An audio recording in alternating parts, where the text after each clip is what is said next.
Ozzy Osbourne, the Prince of Darkness himself, was laid to rest in a powerful, emotional farewell that brought his children, Aimee, Kelly, and Jack Osbourne, to tears as they stood united in grief. The funeral procession on 30th July, 2025, wasn't just a goodbye from his family, it was a goodbye from the world. Held in his hometown of Birmingham, England, this wasn't just any farewell. It was raw, it was real, and it was everything Ozzy wanted, a final celebration, not a quiet mourning. Aimee Osbourne, the most private of Ozzy's children, made a rare and somber public appearance, cloaked in black, a beret covering her grief-stricken face. Standing alongside her more publicly known siblings, Kelly and Jack, she approached the Black Sabbath Bridge, the now iconic site dedicated to her father's legendary band. There, through trembling hands, she laid flowers beneath a sky heavy with sorrow, while thousands of fans lined the streets, many dressed in leather, spikes, and Sabbath tees,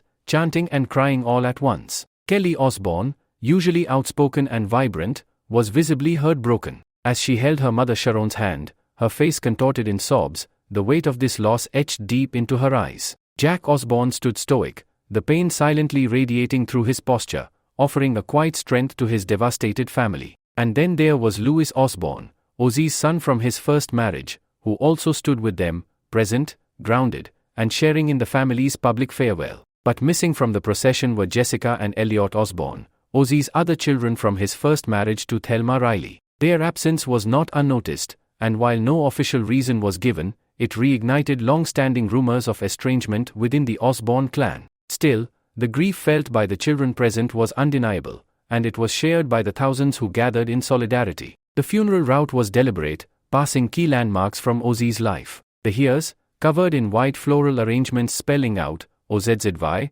made its way past his childhood home on Lodge Road in Aston, the streets echoing with cheers, sobs, and spontaneous tributes. At Villa Park Stadium, the very place where he had reunited with Black Sabbath just 25 days earlier for one last epic performance, a brass band played haunting renditions of Iron Man and Paranoid. It was at once a rock concert and a requiem, as if the city itself were mourning its most famous son. The official family statement, released on 22nd July, read, "It is with more sadness than mere words can convey that we have to report that our beloved Ozzy Osbourne has passed away this morning. He was with his family and surrounded by love. We ask everyone to respect our family's privacy at this time. Sharon, Jack, Kelly, Aimee and Louis." That moment marked the end of an era, but the funeral sealed it, with emotion, music, and unity. What made this moment even more surreal was that just weeks ago, on 5th July, Ozzy had taken the stage at Villa Park for what was officially billed as his last ever performance.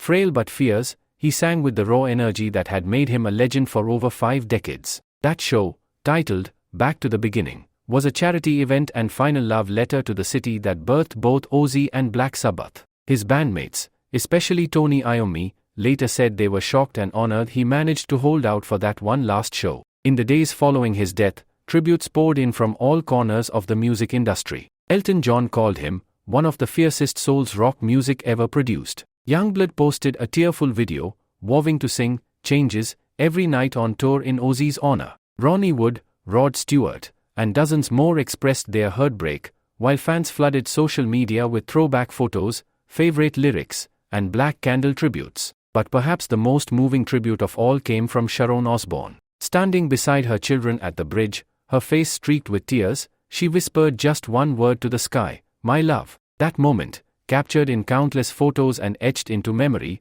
was a reminder that beyond the myth of Ozzy was a man loved deeply by his family. Throughout his life, Ozzy had often joked about his own funeral. He didn't want a solemn, miserable affair. He wanted music, laughter, joy, even once saying he didn't care if they played Justin Bieber or Susan Boyle, as long as people weren't bored. And in a way, he got his wish. His funeral procession was a spectacle, a metalhead's dream, but also a heartfelt goodbye from a city that raised him, from fans who worshipped him, and from children who will forever carry his legacy.